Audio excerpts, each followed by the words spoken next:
2장 43절부터 47절까지. 짧으니까 우리 같이 읽어요.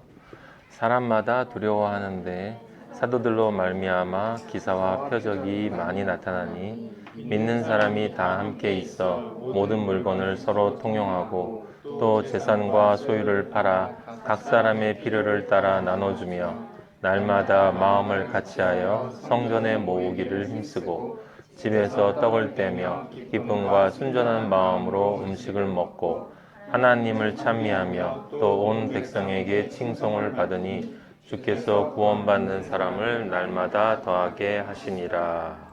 아멘. 아버지 감사합니다. 영광 받아 주시옵소서. 오늘 또 아버지의 아들들 이 자리에 모였습니다.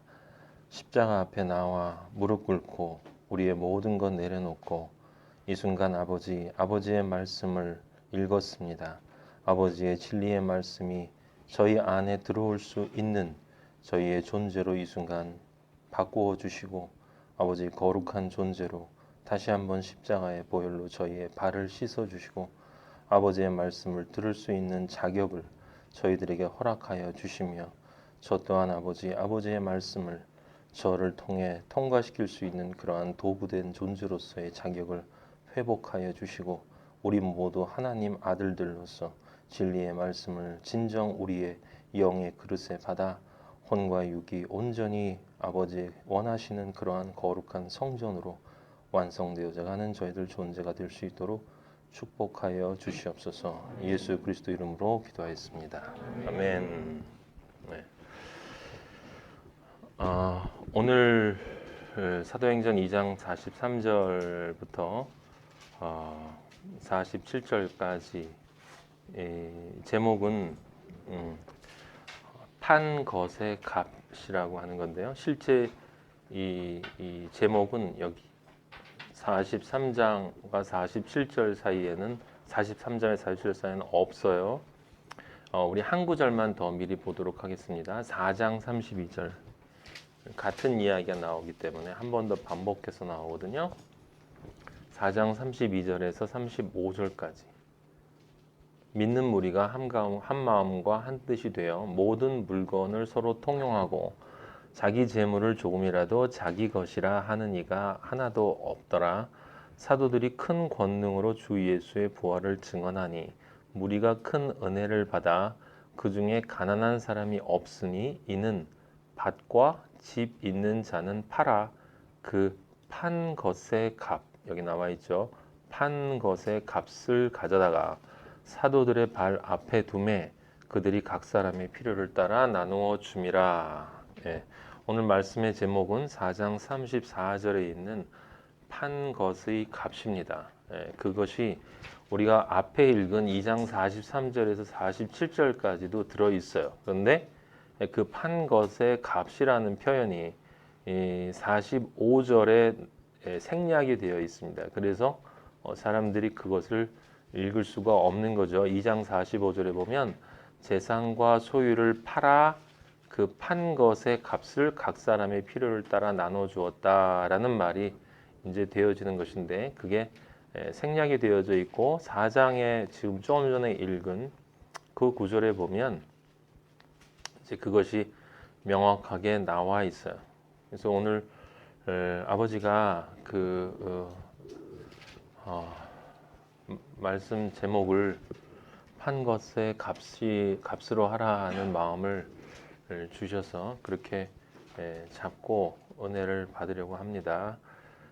사도행전 2장 41절에서 47절 그리고 우리가 지금 읽은 4장 32절에서 35절의 말씀은 그 초대교회 우리 교회가 궁극적으로 지향해야 되는 그 이상적인 교회상으로 교회에서 일반적으로 알려져 있는 모습이에요. 초대교회의 교회상은 그 초대교회의 교회상은 지금도 많은 교회가 기독교인들이 그 초대교회의 모습을 그리워하고 있고 그때는 정말 이렇게 자기가 가지고 있는 재산, 돈 이런 거 가지고 있는 걸 자기 이익을 위해 쓰지 않고 완전히 다 팔아서 물건도 다 팔고 재산도 팔아서 사도들 앞에 그 돈을 갖다 놓으면 그럼 사도들이 그 돈을 다 이렇게 필요한 대로 분배를 해서 모든 사람이 다 이렇게 가난한 사람 없이 지금 가난한 사람이 없다라는 건 4장 34절에 나와 있거든요. 그래서 가난한 사람이 없이 다 그렇게 행복하게 살았다. 그래서 2장 우리가 읽은 곳에 보면 47절에 그 사람들이 초대교회는 온 백성에게 칭송을 받았다라는 표현이 있어요. 그래서 이 세상으로부터도 이 교회에 사는 모습이 정말 빛과 같은 삶을 이렇게 사니 온 세상이 교회를 칭송하던 그런 때가 있었다라고 생각을 하고 또 지금도 그래서 이 초대교회의 모습대로 그것을 교회의 이상 또는 이념으로 삼고 그 교회를 운영하려고 하는 사람들이 많이 있습니다. 아이러니한 일이지만 그 우리가 알고 있는 해방 신학이나 그리고 심지어 공산주의조차도 커뮤니즘 공산주의조차도 사실은 그 모델이 여기 사도행전의 모델이에요. 그리고 많은 기독교인들이 이런 공동체를 만들어서 기독교인들이 하나의 공동체를 만들어서 정말 자기 것 없이 서로가 서로를 위해서 존재하는 기독교인의 공동체를 만들고 그곳을 천국으로 이렇게 경험하면서 살아가 보자라고 하는 이야기를 하는 분들을 전 많이 들어봤어요. 그런 이상을 가지고 있는 분들도 많이 있고 그리고 저도 사실 개인적으로 인간적으로는 그런 곳이 있으면 너무 좋겠다. 제 꿈이 그거였거든요. 옛날에 아주 순진했을 때 정말 어떤 곳에 정말 예수님을 사랑하는 사람들끼리 모여서 그 아침에 이 종을 땡땡땡 치면 이렇게 같이 모여서 하나님 찬양하고 마음껏 찬양하고 예배 보고 또 같이 맛있게 밥 먹고 이렇게 또 각자 또 일을 하러 나가고 또 저녁에 들어오면 또 예배 보고 같이 밥 먹고 이렇게 하는 이 공동체가 있으면 참 좋겠다. 그러니까 아직도 그런 한 가닥 그 꿈이라고 그럴까? 그런 게 없지 않습니다. 근데 이제 그게 이제 늘 느끼는 건 저의 생각과 아버지의 생각이 다르다는 거, 늘 다르다는 거죠. 그래서 그 아버지가 나의 생각을 하도록 허락하시는 건 늘 내 생각의 그 자금을 느끼도록 해주는 은혜를 경험하시도록 하기 위해서 그런 것을 해주시도록 하는 것 같아요. 이 초대교회 모델도 마찬가지입니다. 그 미국 같은 경우에는 이제 제가 잘은 모르는데 그 유명하신 목사님들이 있대요. 미국의 큰 교회가 그 윌로우 크릭 교회라고 알아요? 새들백 교회라고 몰라요?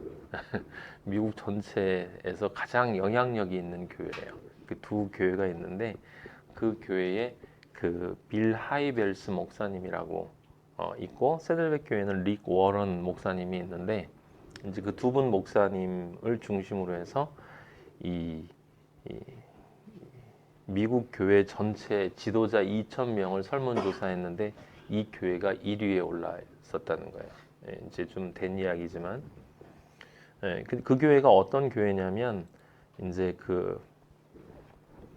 이 교회를 운영할 때 초대교회처럼 모두가 자신들의 것들을 나누는 교회.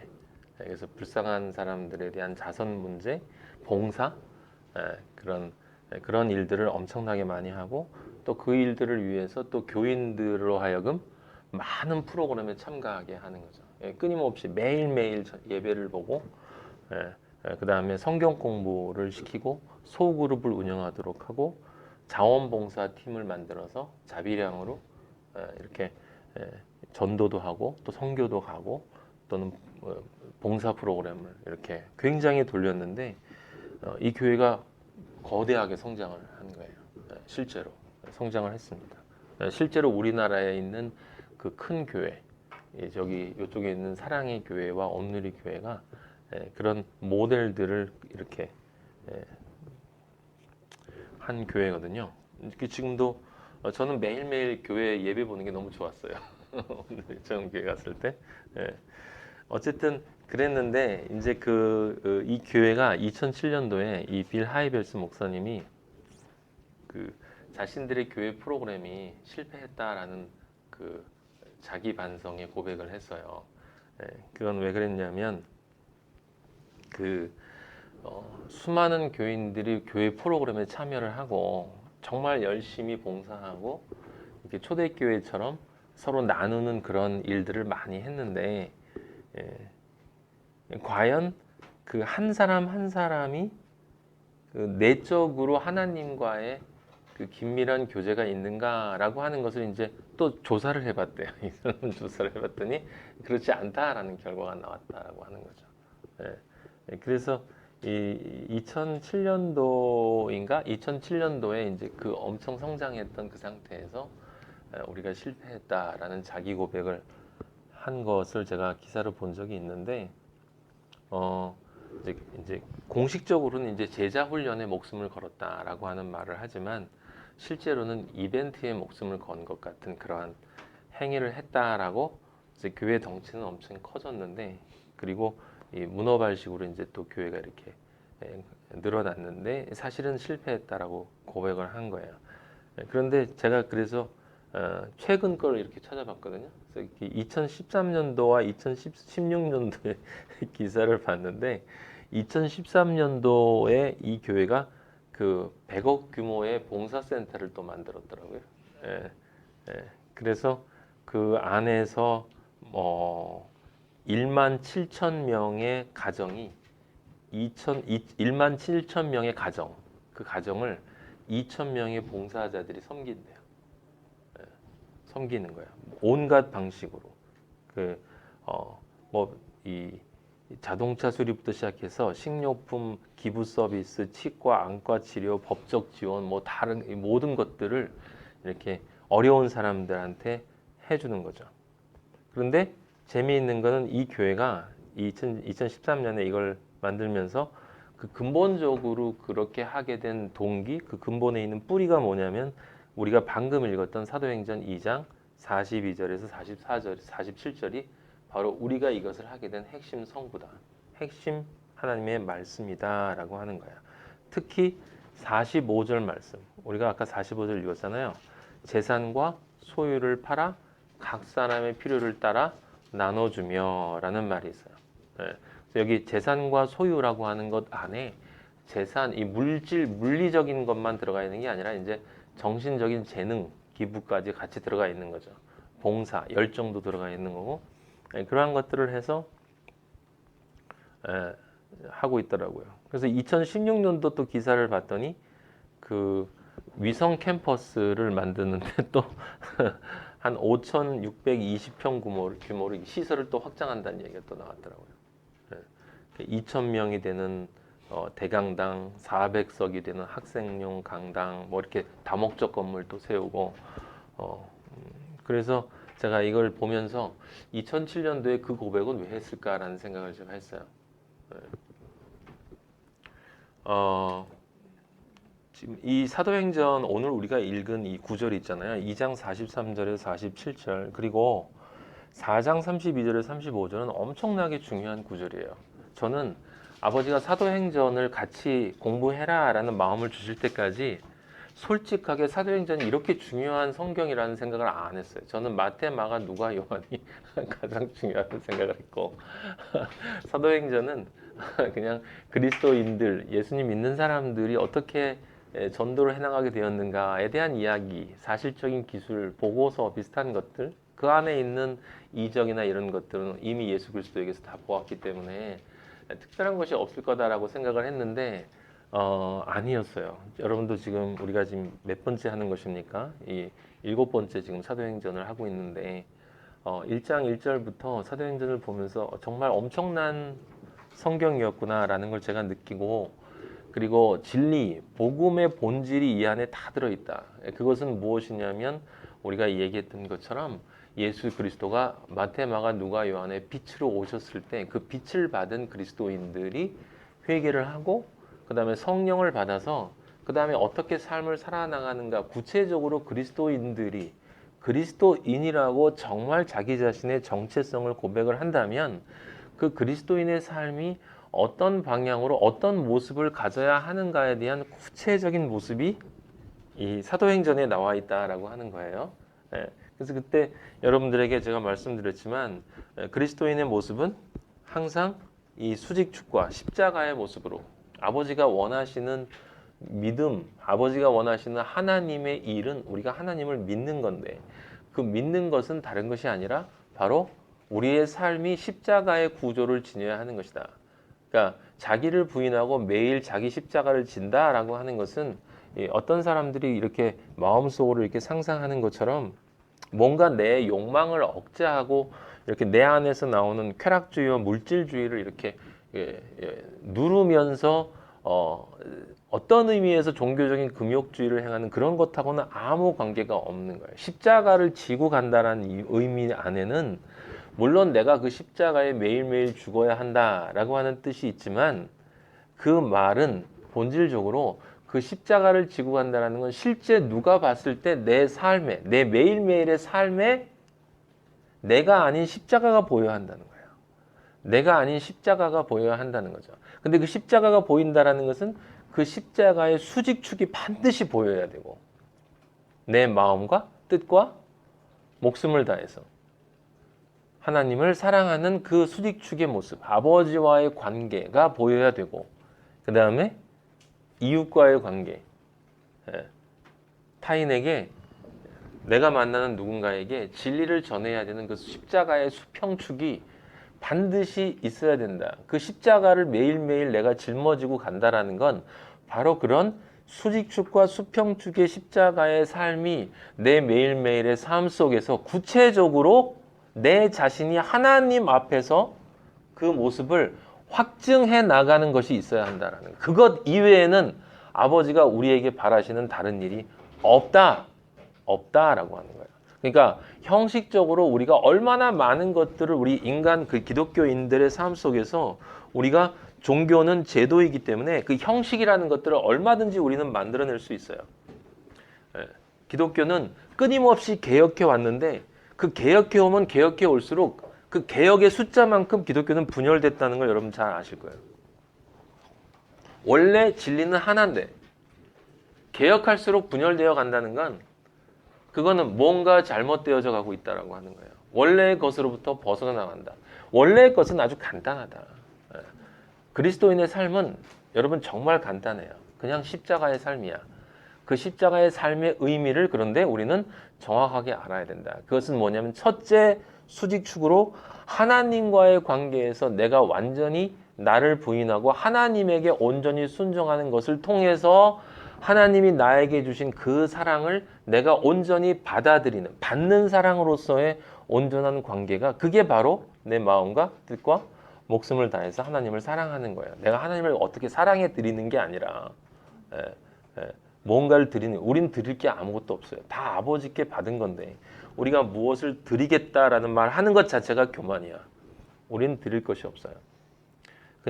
우리는 그냥 아버지의 뜻대로 받고 아버지가 원하는 대로 움직이면 되는 거예요. 그것이 하나고 그 다음에 수평축으로 나를 부인한다는 것은 무슨 뜻입니까? 내가 정말 시간과 정성과 노력과 많은 것을 들여서 하려고 하는 나의 생각 속에 과연 내가 그리스도인으로서 아버지가 땅끝, 내 땅, 내 가나안 땅인 내 천국, 이 천국 끝에 있는 내가 매일매일 만나는 그 누군가의 존재에게 진리를 전해야 될 일이 있다면 과연 전하고 있는가? 나는 그 진리를 전할 준비가 되어져 있는가를 생각하고 생각이 그치는 게 아니라 실제로 준비하고 준비에 그치는 게 아니라 실제 결단하고 행동하고 부딪히면서 교정하고 아버지 앞에 나 자신이 부서져가는 삶을 통해 그 삶 전체에서 은혜를 받아 나가는 것이 그리스도인의 삶이거든요.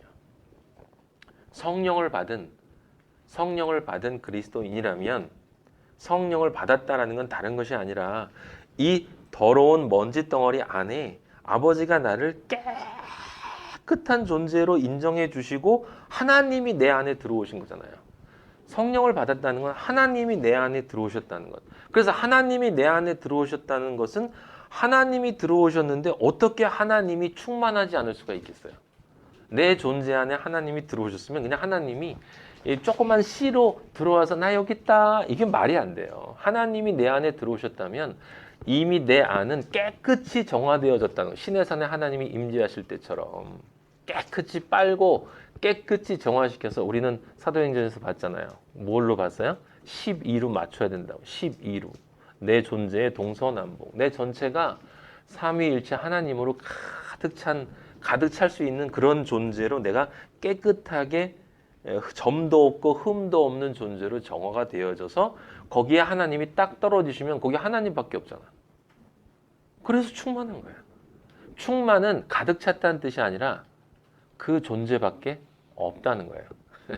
그죠? 충만은 가득 차 있다는 게 아니에요. 그 존재 밖에 다른 것은 없다. 그게 충만이에요. 우리는 그렇게 그리스도인의 삶을 시작하는 거예요. 시작. 그게 그리스도인의 삶에 성령을 받은, 성령 세례를 받은 이제 아버지가 믿음 안에서 너는 내 아들이라고 인정을 해준 그리스도인의 삶의 시작이야. 그게. 예? 그럼 이제 그 다음엔 내 믿음대로 될지어다가 돼야 되니까 이제 되어야 돼. 그럼 그렇게 살아야 돼. 실제 삶 속에서. 그래서 그 삶이라는 그 열매가 보이지 않으면 그 앞에 믿음이 헛거라는 걸 스스로 증명하는 것이다 라고 하는 것입니다.